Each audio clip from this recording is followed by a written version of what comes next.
The boys are back in Bloomington, and they take on a not-familiar opponent, the Ohio Bobcats, in the first ever series against the club ice hockey at Indiana University.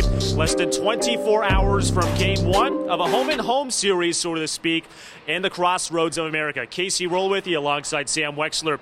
Sam, let's just put it straight. Last week's a week Indiana wants to scrub out of their memories a sweep at the hands of Cincinnati, a team that many think could go back to a national championship, if not play in a national championship game. What does Andrew Newman's squad need to shore up against the Bobcats this weekend? One thing that they've been working on a lot in the practice tonight is their work in the D zone. Multiple players that I spoke to said, we were awful in D and putting our defensemen at a really bad position, making them go 2-on-1 all the time, and they ended up gassed at the end of 2 games.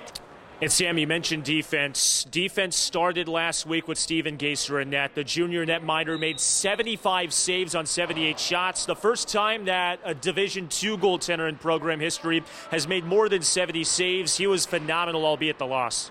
Whenever you make your goaltender save 75 shots, that goes to show how little you're able to do to stop the opponents in the attacking third for them and your own defending third.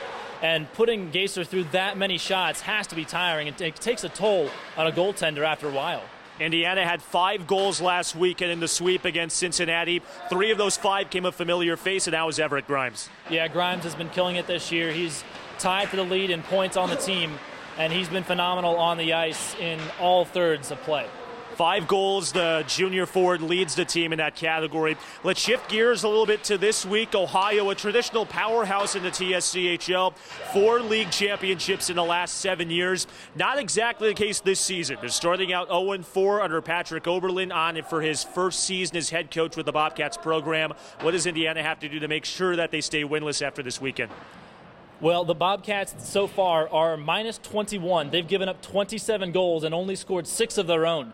Something the Indiana team needs to do is put pressure on the Ohio D and force them to crack early, because when it rains, it pours in terms of Ohio letting in goals. Something that's familiar when you look at both rosters, the youth movement. Indiana has 14 freshmen. Ohio's got 8 of their own.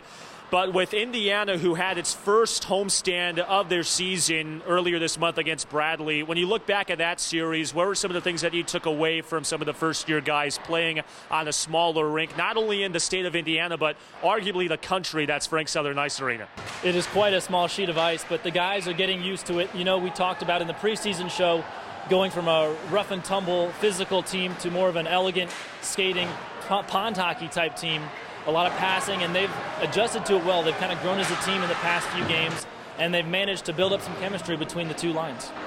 Well, Ohio looks to trick Indiana for its first TSCHL win of the season. All we know for sure, we're going to be in for a treat this weekend. Game 1 of a 2-game set begins on Friday at midnight with the Madness against Ohio. And on Saturday, the series shifts to Columbus, Indiana at the Hamilton Community Ice Center with a 2 p.m. puck drop. Be sure to follow us on the Indiana University Ice Hockey Facebook page for pregame show beginning at 11:40 p.m. on Friday and 1:40 p.m.